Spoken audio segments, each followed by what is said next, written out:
Hi, I'm Troy. I'm just going to tell you a story, a true story about my life. I moved from Wilma. We moved to town. I told my mom I would be a protector to be. I was transferred from Wilmar Wildcats to Saxvik Eagles, which at the time before school, maybe a couple days while there was a transfer, I went to the park. There were two, wanting to have three, have nothing to do, I say, chasing me down, thinking fast, but grasping onto a twig, whipping them and running away. A gang those two never had after that day. In my house, bursting in, 12 to 13 kids, tall as men were two, 6'2" to 6'3". They found my bow and arrow and said, "Run," as I did for thee, shooting point blank, but an inch or two away, lunging from room to hall, sister and me separated. The living room I was to be, for they say, dunk her head into toilet at bowl, saying I would take the biggest one, so let go. He was 6'2" to 6'3", lunging on his feet from side to side as I slipped behind, bear hug over and over again, slamming him down. A kick that he did get out. Couple days later, school park, we met and he wanted to mess around. Just as a joke, he he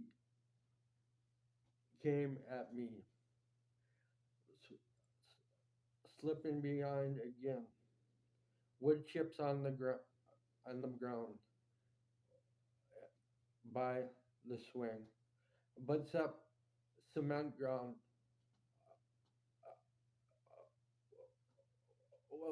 away from as I bear hugged and slammed down. The wood chips, he would have been blind as could be, but missing and then hitting cement ground, shattering his nose.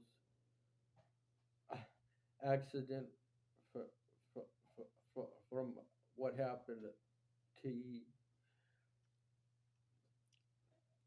Going on into life, I shattered his nose when I bear hugged him and slammed him down. People wanted revenge, tracked me down, picking me up on the bike and tossing me down, smacking the floor as I shook. Seizures I once was scared they got because they said, "What if he dies? We'll, we'll, we'll be locked down.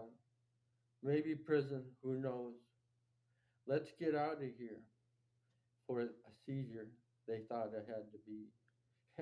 But it was a fake to show them what could happen to the. After that, I was a target to be. At school, everyone wanted a piece of me. A teacher's hero I did be, for they bullied me after basketball tryouts because I stole the ball over and over again. Layup after layup, one done. Basketball tryouts, chased down at the top of the hill with the brick wall, it, at saying, "I can't fight all ye," for they they were on the ground below the wall. The biggest one take on, just before they had said, leap, leaping down on my feet. He smashed my head into the wall, took me down, and I rolled over. Smacked him once, got up and said, "Get up." He got up, and he was fat as could be, 200 to 250 pounds.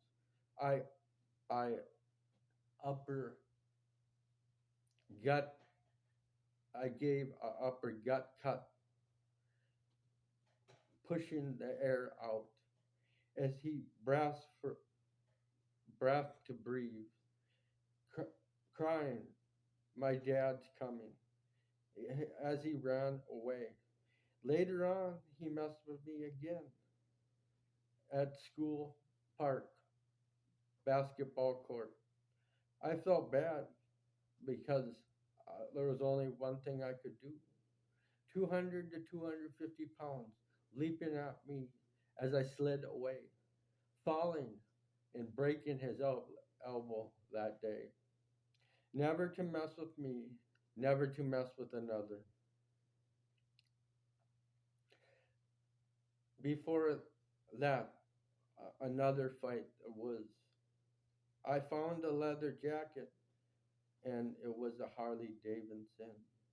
Liking the name, turning into lost and found. The police couldn't find the owner, so the jacket became mine. That day, the next day, at the basketball court at the park, recess, he called me a loser, and I said, "What do you want to fight?" He replied, "Yes." So I walked up and took the first.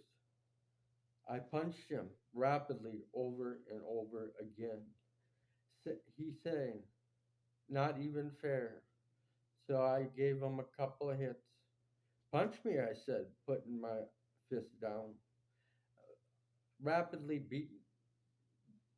beating him again, losing his legs and dropping down. A knockout it was as I walked away, feeling and sensing him behind me. A friend did say, "He's chasing you down." I knew anyway, turning around, wrapping my arm around his neck, headlock down to the ground, flipping from right to left side, headlock with the left, and and smacking him with the right. For right-handed I was, telling him I would kill and beating him over and over again, saying, "I will kill, get someone here." As the crowd screamed, "Fight, fight," the teacher came, breaking it up all the same, into office where we were. See, he picked a fight with me, for I said, "Tell the truth to them," as I said. For he spoke out and explained a bully he was. Not a phone call, not a, not a punishment for me. For he bullied many, many more fights than I say. But I was a hero to them. I said to thee, as I had the fight with he, "Oh, let's do this tomorrow again." He cried. His nose began to bleed, saying, "I'm just kidding. Don't do it again. You bully, I will be there. I will hunt you down. Tell the others this cannot take place anymore. For later on, I hung out with this guy went to the park where the wall and the fire and the flagpole. He stole the lock for the flag to be rose. And I said, put it back. Don't don't be with me. When you do stuff like that, it's stupid as can be. So I walked away. The next day, principal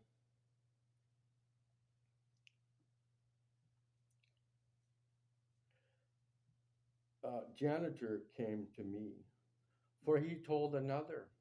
They told them, and the janitor racked me up, saying, either sign this paper or I'll make a living hell. For my dad was a janitor, so he was threatening to pick on he. After that, the next day, the blame I took, the one that did tell him about that anyway. I'm pretty sure it was him, but taunting the other guy, he was supposed to back him. I came and he picked a fight with me. He came to, turning my arm around his head just like the other, taking him down as I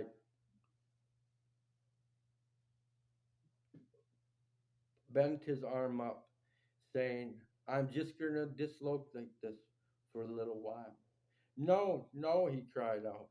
I said, okay, then call me daddy. Call me daddy.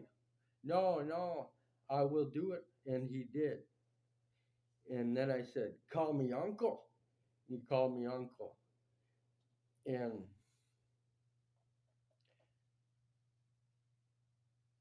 that was all, but except he had to beg for me not to do. The teachers heard and said, let him teach a lesson. Was how I was was in that school. It was done. He didn't get hurt or nothing.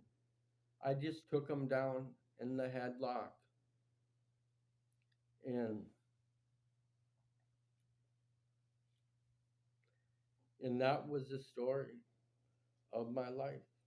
Besides another fight, there was a kid that another, the biggest one in the school,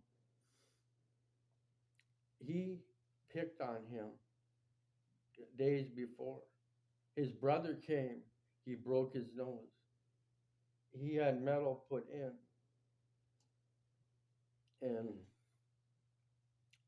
anyway, that guy picked on him another day, saying, why don't you pick on someone your own size?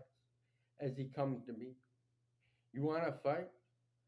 And I said, I'm I'm not your size, but we can do this anyway. He was scared or something because all he did is trip me and stomp on the floor. Rolling, he did not find. Um, he couldn't box. He couldn't wrestle.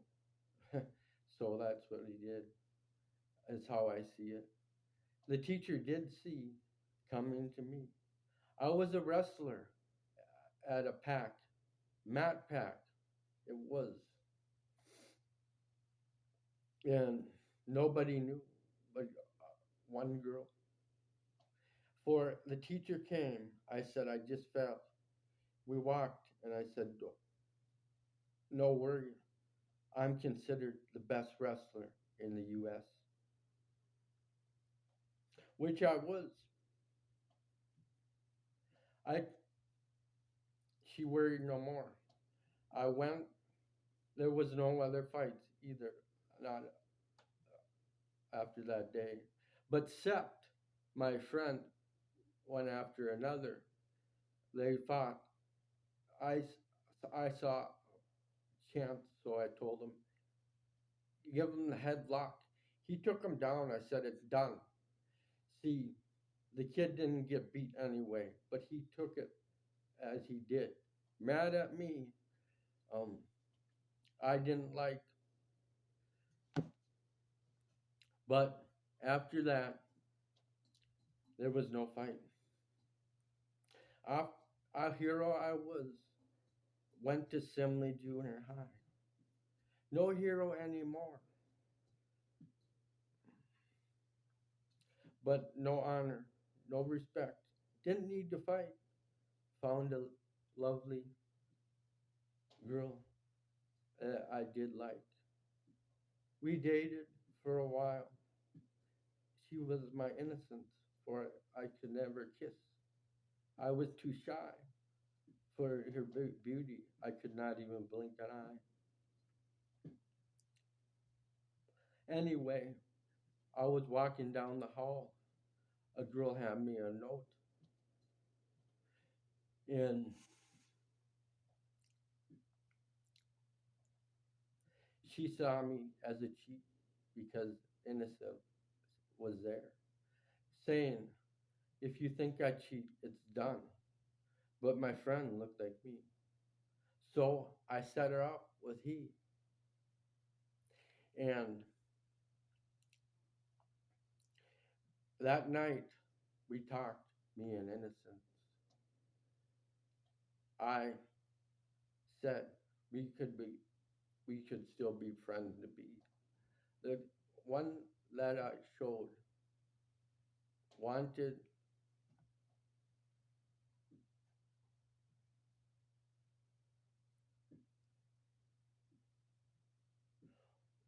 wanted to fight that night. As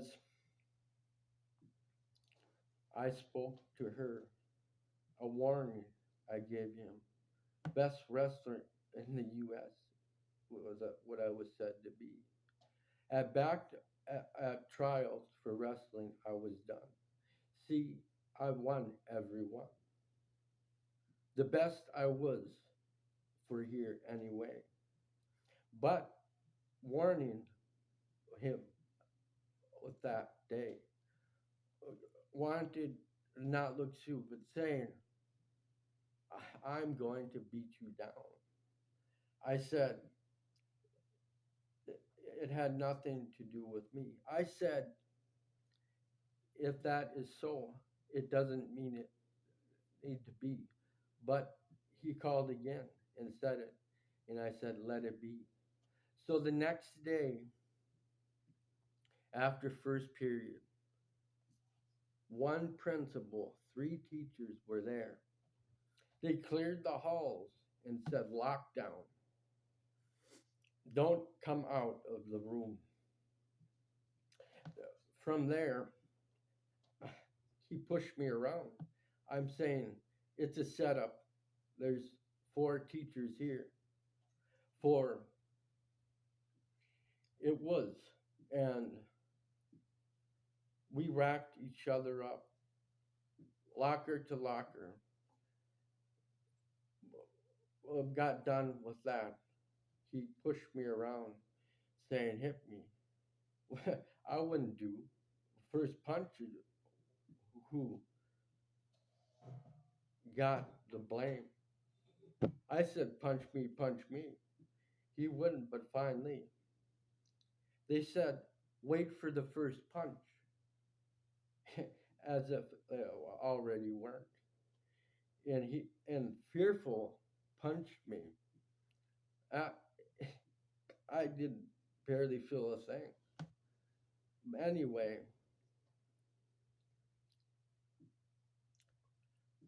the teachers grabbed me by my hair, pulling it back, putting me in the full Nelson, dragging me down the hall.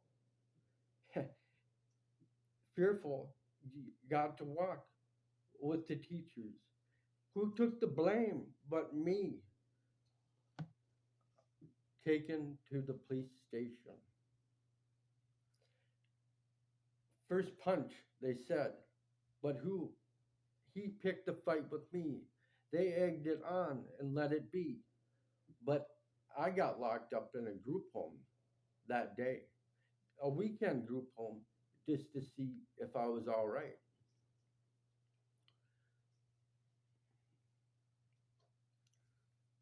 Anyway, as life went on, there was a father meeting or a father gathering at the school as they got together and talked about grades. But my group home man, group home uh, worker, he was there that day, and he spoke to them, saying, "Why is Troy in detention every day?" He couldn't understand, and they said they did say, um,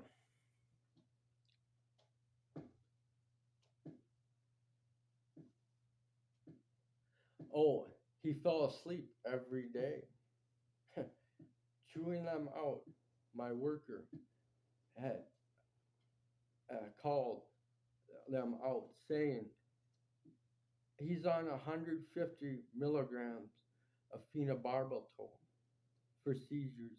You have him walk around and get a drink of water if he falls to sleep, telling them off. Later on, he, anyway, later on, every time I walked to the door, one step from coming in, my name was called. Never nothing to say, never anything to do. I've done nothing anyway. But one time I did. In this one time I did a bully too. That story I will not say. I won anyway.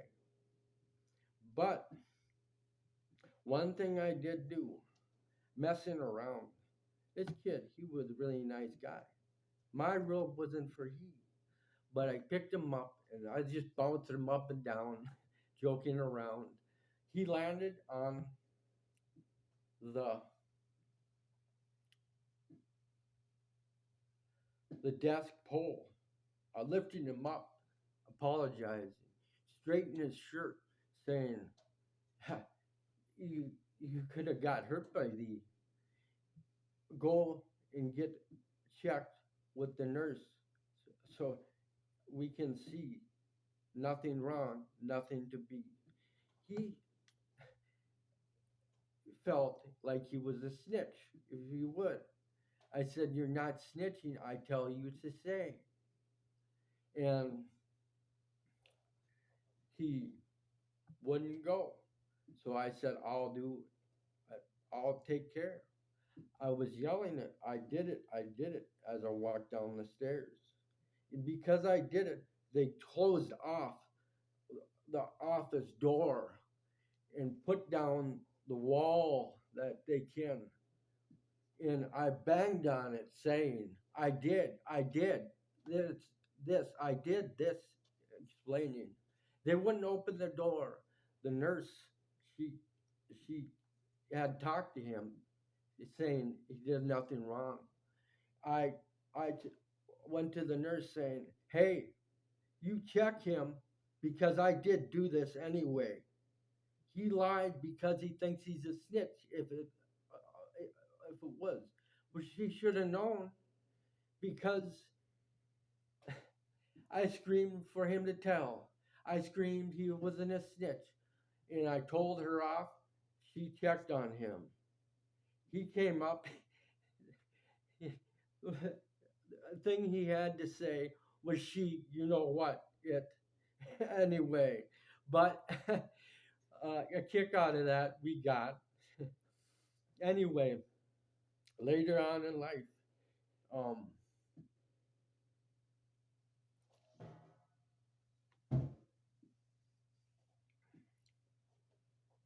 The principal had said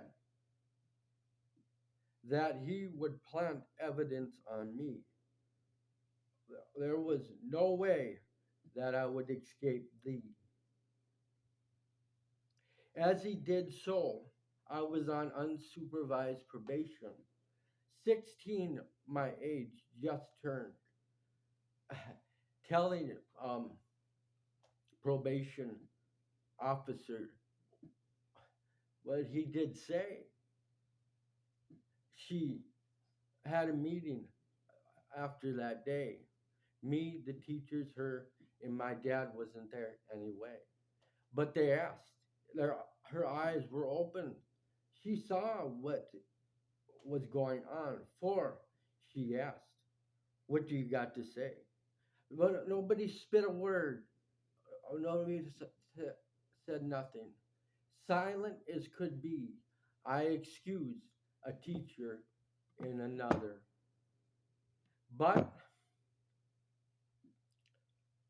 dropout and free I was to be, and that was to see. But going back in time, there was a there I did get into a fight with somebody I loved because they had a problem, uh, which I will not say. Jumping on my back, beating my head. Uh, I didn't know what to do. Leaping back, slamming on the table, splitting in half as I fell to the floor. Knee up behind my neck, pulling my hair. I knowing not to what to do, begging. You're a girl. There is rules against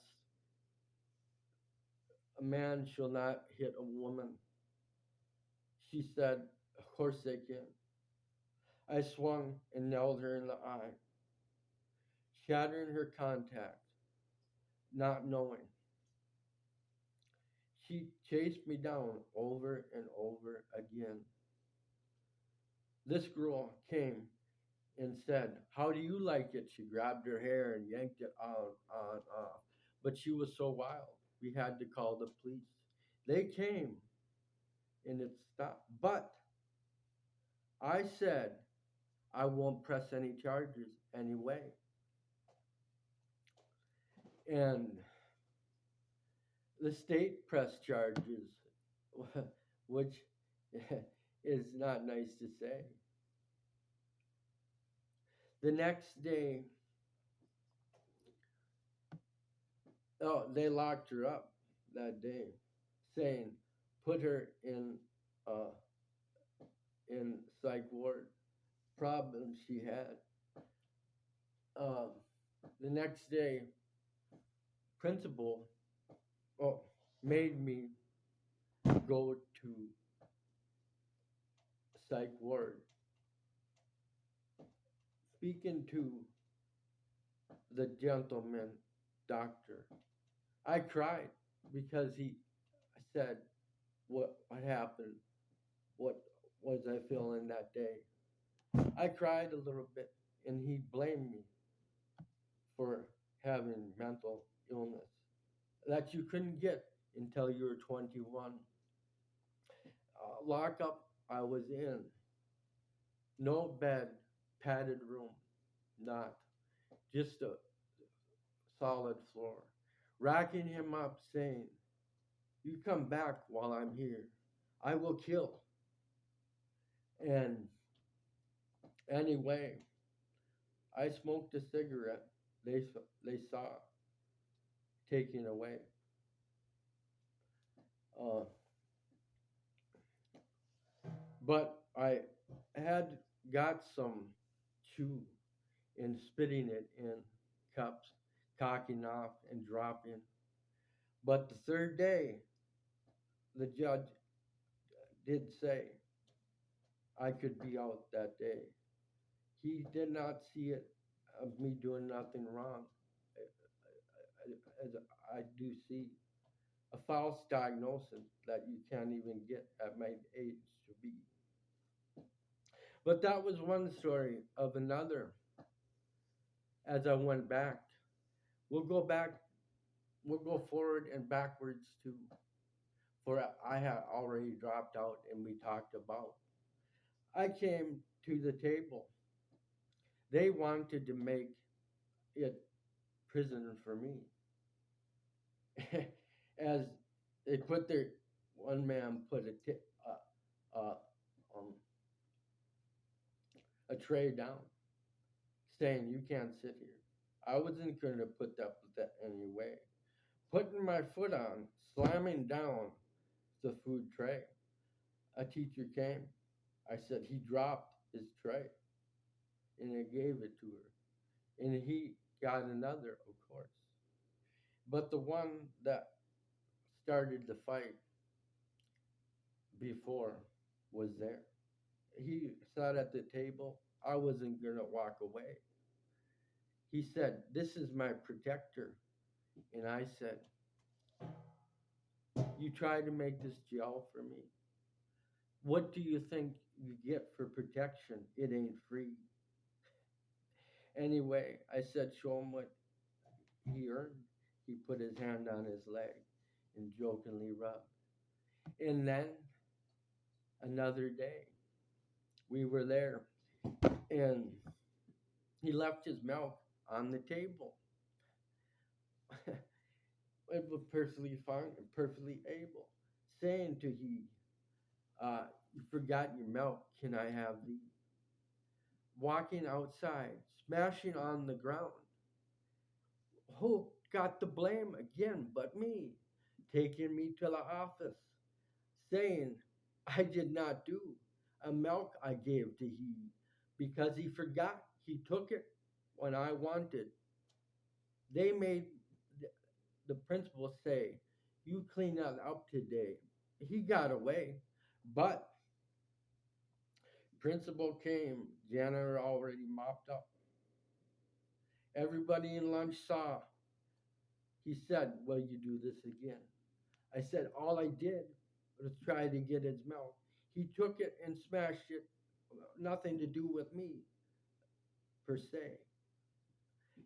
He smashed my head into the window, and my nose was broke as I did bleed.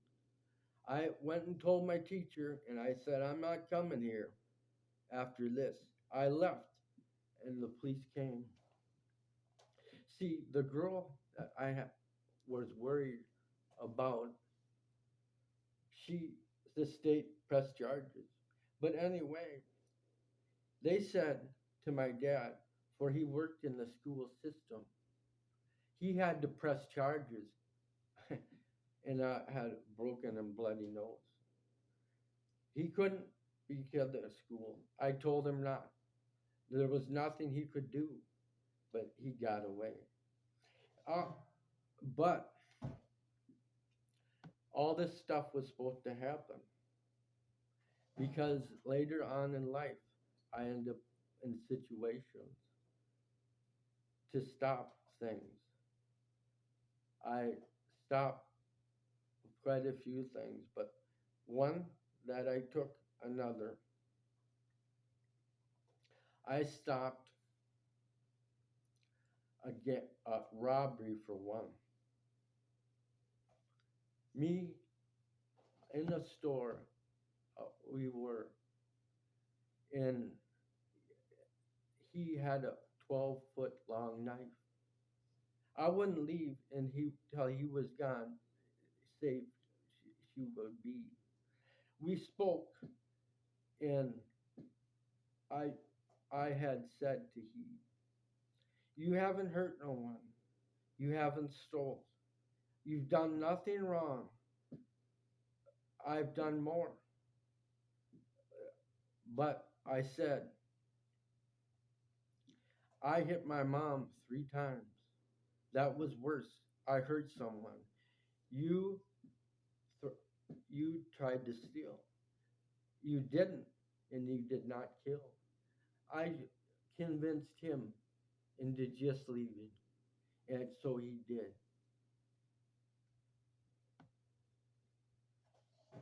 Later on, well, this was before, well, later on, abortion was a big thing to me. I believed in life. For there was other things needed to be considered too.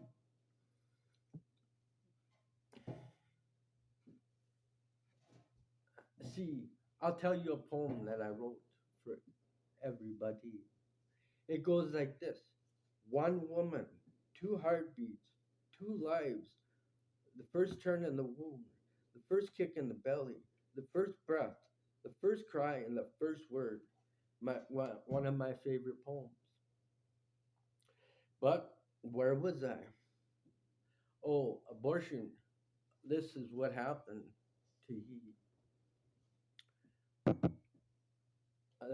That I spoke with the governor's secretary, which she called me sir later on. Felt so good to me. Changed my life as to be. When I spoke to the secretary, Governor Burgum listened. He took he took it on to him. Him holding the Senate on all. It passed. There was no abortion. But this is why. See, I spoke of this. What if there was two people at a party? They both got raped before they were drugged. The one thought she knew who it was. Let's say it was or wasn't. She, the other, was drugged and had a baby. For she wanted to know when she heard of the other if it was him that did the taking the test. They found out it wasn't to be. So she knew, but they checked with one push of the button.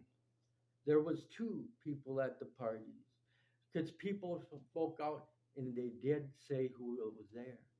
Checking the other party where people were raped.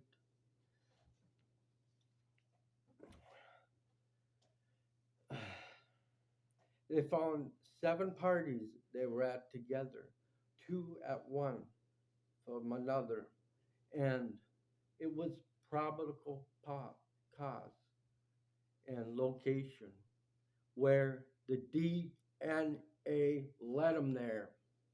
They found out the other was the other's baby. Now, that was one thing. Statutory rape was another.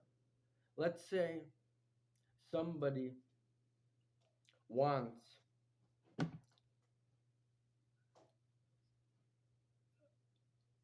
the older one to get away or something like that day. Maybe threatened, who knows. But anyway, let's say she lied that day. Let's say she went to the judge, well, like there used to be, for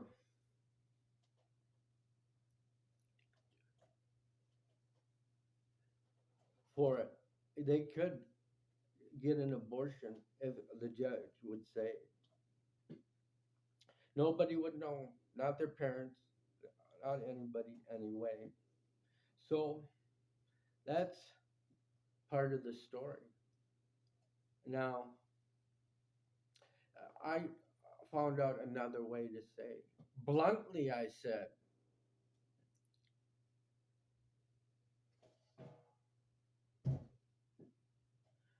do you believe in 9 months in a baby or 25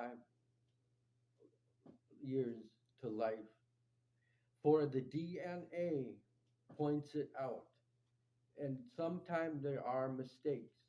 People are confused, don't know, but think they do. So, 20 years to life or 9 months in a baby. They rape, you should feel better with this law because